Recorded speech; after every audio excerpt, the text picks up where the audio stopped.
देख रहे हैं राजस्थान समाचार।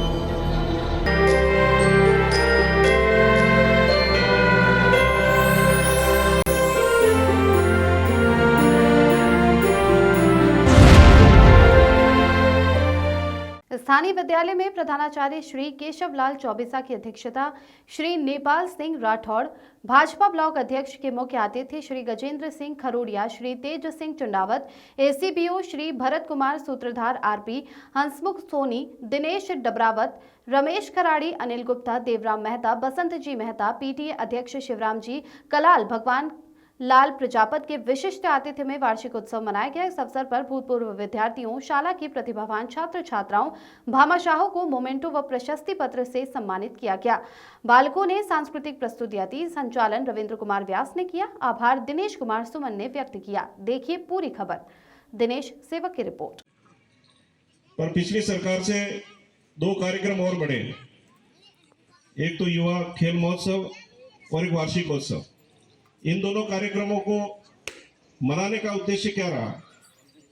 इसके पीछे उद्देश्य यह था कि हमारी ऐसी जो प्रतिभाएं हैं, जिन्हें एक ऐसा मंच नहीं मिल पाता है, ऐसी प्रतिभाओं को आगे लाने के लिए ये दोनों ही कार्यक्रमों का आयोजन किया जाता है। हमने देखा खेल महोत्सव में भी बढ़ चढ़ करके प्रतिभागी आए और कईयों ने आगे तक अपना नाम कमाया। इसी प्रकार वार्षिकोत्सव में भी हम देखते हैं ये पूरे साल का एक लेखा जोखा है कि पूरे साल में किस प्रकार की शिक्षण विधियां हैं, चाहे खेल की हैं, क्या क्या बच्चे उपलब्धि हासिल करते हैं, यहाँ से किस प्रकार से आपको मार्गदर्शन दिया गया, आपने कितनी मेहनत की और आपने क्या पाया, उसका एक हिसाब किताब होता है। जैसा कि देवराम जी ने एक बात बताई, वार्षिकोत्सव वगैरह जो कार्यक्रम आयोजित होते हैं उसके पीछे भी उद्देश्य यह है कि कुछ आपको अच्छा सिखाया जाए और आपने जो सीखा उसका अच्छा प्रदर्शन किया जाए। आप लोग जो गुरुजन बैठे हैं उनसे भी ये मैं निवेदन करना चाह रहा हूं कि आप वेतन भोगी नहीं कर्मयोगी बनिएगा।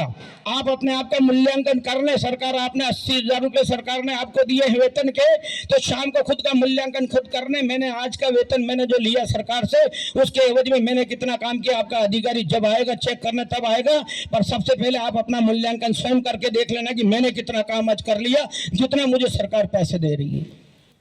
ये सारी बातें आप में आनी चाहिए। मैं गुरुजनों से लगा के सबको, अभिभावकों से भी यही निवेदन करूंगा मैं। अगर अभिभावक हैं, आपके अभिभावक जो आपसे जुड़े हुए, ये नहीं समझे कि बस विद्यालय में सारा काम पूरा हो गया, क्योंकि बालक तो जाके 18 घंटे 16 घंटे घर में रहता है और 8 घंटे यहाँ रहता है। तो अभिभावकों की ये ड्यूटी है कि वो ध्यान रखें अपना बच्चा कहाँ जा रहा, कहाँ उठ रहा। के उदासी को वो पल भर में पढ़ लिया करते हैं।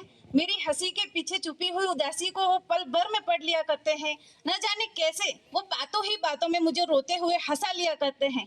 अगर दूर रहूं मैं उनसे तो उनकी परछाई तक मेरी हिफाजत करती है। मैं आज जो भी हूँ उन्हीं की देन हूँ। मेरे बोलने की तहजीब में वो है, मेरे हर अंदाज में वो है। हाँ, वो पहला प्यार है मेरा, हाँ वो माँ है मेरी। दूर रहती हूँ उनसे पर उन्हें हर चीज की भनक पड़ जाती है। हैरानी तो तब होती है मुझे, बीमार हूँ या उदास हूँ, ये बात भी उनके सपने में आ जाती है। हाँ, वो माँ ही है जो हमें हमसे भी ज्यादा समझती है। कह दो कभी कि आ रही हूँ, तो वो हमेशा दरवाजे के पास इंतजार करते हुए ही खड़ी मिलती है। खुद की साड़ी खरीदे हुए महीने बीत जाते हैं, पर मेरे कपड़े खरीदने के लिए हमेशा उनके पास पैसे रहते हैं। हाँ, वो माँ ही है जो खुद को गरीब और अपने बच्चों को अमीर बना दिया करती है। ना ही मैं अपने एहसासों को उनसे बयां कर पाती हूँ और ना ही वो अपने दर्द को मुझसे बांटा करती हैं। वो तो हम ही हैं जो एक दूसरों की आंखों में पढ़कर अपने जज्बातों को समझ लिया करते हैं। माँ, आप ही पहला प्यार मेरी, आप ही पहचान मेरी, आपकी ही तो परछाई हूँ माँ, आपका ही तो साया हूँ माँ। हम माना थोड़ी जिद्दी हूँ मैं, कभी नादान तो कभी चिड़चिड़ी हूँ माँ। पर एक बात आपसे कह सकती हूँ कि इस रंग बदलती दुनिया में जो निस्वार्थ प्यार करे, वो आपके सिवा कोई और नाम नहीं। अगर मेरे पास हो कुछ नहीं हो मेरे साथ, आप तो कह सकती हूँ कि सबसे अमीर हूँ माँ। बस एक ही आशीर्वाद चाहती हूँ आपसे, बस एक ही आशीर्वाद चाहती हूँ आपसे माँ, आपका मान बनूं, मैं आपका अभिमान बनूं, जब भी आप मेरा नाम लो सर गर्व से ऊंचा हो, ऐसा कुछ काम करो। धन्यवाद। अंधेरे में डूबी होती ये दुनिया, प्रकाश का कहीं नामो निशान नहीं होता, न प्यार होता, न मोहब्बत होता, न प्रीति, अगर जगत में तुम नहीं होती माता, अगर जगत में तुम नहीं होती माता। अदब का आईना उन तंग गलियों से गुजरता है, अदब का आईना उन तंग गलियों से गुजरता है, माँ के सीने से लिपट कर जहाँ बचपन सी सकता है। मैं साधुवाद देना चाह रहा हूँ प्रियंका दीदी को, जिन्होंने बहुत अच्छी माँ पर कविता पढ़ी, क्योंकि आजकल ज़माना तो बहुत बदल गया है। आजकल के लड़के कविता कैसे पढ़ते हैं आपको पता होगा, 16 बरस की बाली उम्र को प्रणाम, और प्यार की पहली नज़र को प्रणाम। उस समय प्यार की पहली नज़र 16 साल में नजर आती है, जबकि प्यार की पहली नजर तो जिस समय हम धरती पर पैदा हुए थे हमारे माँ की पड़ी थी।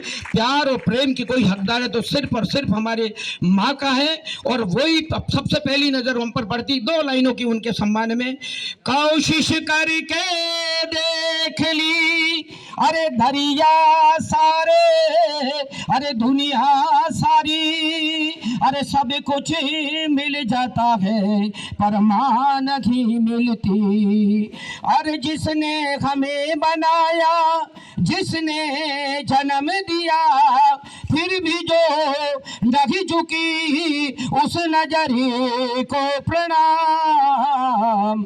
प्यार की पहली नजरी को प्रणाम, माँ की पहली नजरी को प्रणाम, माँ को प्रणाम।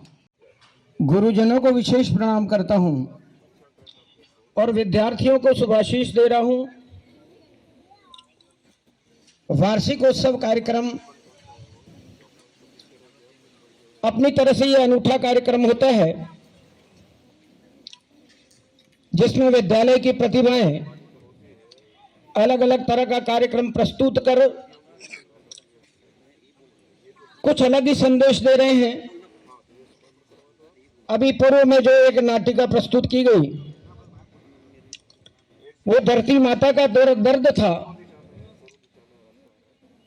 आज कंक्रीट के बढ़ते जंगलों ने प्रकृति और पृथ्वी का क्या हाल किया आपके सामने है, उसका एक जीवंत चित्रण था वो। और निश्चित तौर पर हमें इस चीज को समझना पड़ेगा कि जिस धरती पर हमने जन्म लिया, जिसने हमको सब कुछ दिया, उसका हम दोहन तो कर रहे हैं, लेकिन बदले में उसको क्या दे रहे हैं? हमारी जरूरत के लिए पेड़ तो हम काट रहे हैं, हमारे बीच में आ रहा किसी पेड़ को तो हम काट रहे हैं, लेकिन उसके विकल्प के रूप में या उस क्षतिपूर्ति के रूप में हम क्या दे रहे हैं, यह हमें सोचना पड़ेगा। और नन्हे बालकों ने अपनी विधा जो संदेश दिया है, इस पे सबको अमल करना चाहिए। समय तेजी से बदलता चला जा रहा है, समय के साथ हमको भी अपडेट करके चलना पड़ेगा। वो जमाना अलग था जब शिक्षा के 4 आयाम हुआ करते थे, स्किल, कैरेक्टर, वैल्यू और पर्पज। आज सिर्फ एक ही आयाम रह गया, कौशल के अलावा और कुछ रहा ही नहीं है। स्किल का मतलब कौशल, कैरेक्टर चरित्र, वैल्यू मूल्य आधारित, और कुछ एम हुआ करता, हमारा उद्देश्य हुआ करता था शिक्षा को लेकर। उस समय गुरुकुल में शिक्षाएं हुआ करती थी और शिक्षा के अधीन राजनीति हुआ करती थी।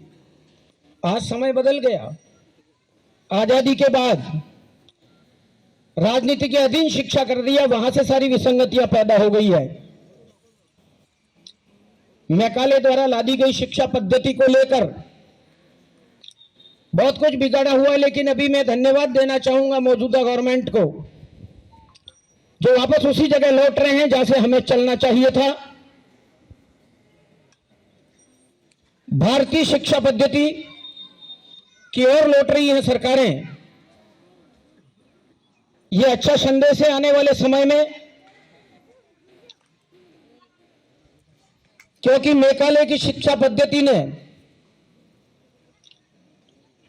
हमें केवल कौशल सिखाया, बाकी सारी विधाएं अपने आप ही स्वतः खत्म होती रही। इतिहास को गलत पढ़ाया गया, इतिहास के अच्छे अच्छे तथ्यों को छुपाया गया। और ये क्यों छुपाया है मैं नहीं कहना चाह रहा हूं, क्योंकि मैं विशुद्ध रूप से लोकतंत्र का चौथा पाया पत्रकारिता से जुड़ा हुआ हूं। पर आमजन इससे अच्छी तरह से परिचित है कि जहां सामाजिक समरसता का माहौल था वो बिगड़ा, वो अंग्रेज बिगाड़ के गए, वो मुगल बिगाड़ के गए, और इसके बाद की जो मैकाले की शिक्षा पद्धति ला दी गई उसमें और ज्यादा बिगड़ा। आज समय बदल रहा है और समय के साथ हमको भी बदलना पड़ेगा, क्योंकि आज का समय बोल रहा है, भूल गए हमें अपना पौरुष, अरे भया न ये से हार, हुए संकोचित हृदय हमारे, अरे बन बैठे अनुदार, अरे लेकिन अब तो दिशा बदल करी, लेकिन अब तो दिशा बदल करी, बढ़ लगने वालों नया युग आने वाला है। नया युग आ रहा है, नया जमाना आ रहा है। सारी शिक्षा पद्धति नहीं आने वाली है, सब अनुसंधान चल रहे हैं। व्हाट्सएप पे आप देख रहे होंगे बहुत सारी जानकारियां जो हमारे जानकारी इतिहास में हम जानते ही नहीं थे, ऐसी ऐसी नई जानकारियां निकल कर आ रही है। तो अब उसके साथ हमको चलना पड़ेगा और हमारे ज्ञान को अपडेट करना पड़ेगा हमको, और वो अगर आप कर गए तो आप सफल हो जाएंगे। क्योंकि इस धरती पर बहुत अत्याचार हुए हैं, चाहे अत्याचारियों ने आतताई ने किया हो और आज के जमाने में हम कर रहे हैं। तो धरती का भी संरक्षण करना है, जल का भी संरक्षण करना है, पेड़ पौधों का भी संरक्षण करना है, और हमारी संस्कृति और हमारे संस्कारों का भी संरक्षण करना है। अगर हमारे संस्कृति और संस्कार बचेंगे तो हम बचेंगे, हमारा सनातन बचेगा तो हम बचेंगे। और अगर सनातन संस्कृति और हमारी सारी पुरानी जो हमारी जो मान्यताएं थी, अगर वो नहीं बची तो हम भी नहीं बचेंगे। उस पर लौटना पड़ेगा। और विद्यार्थियों से विशेष रूप से आपसे मैं कहना चाह रहा हूं, आप संस्कारों की पटरी छोड़ने की आपको आवश्यकता नहीं है, आप संस्कारों पर चलें। अगर संस्कार आप भूल गए तो निश्चित तौर पर आप भटक जाओगे। अब हर खबर पर रहेगी हमारी नजर। चैनल की हर खबर को सबसे पहले पाने के लिए fast public live news channel को सब्सक्राइब करें, लाइक करें, शेयर करें और हाँ, बेल आइकन पर क्लिक करना ना भूलें।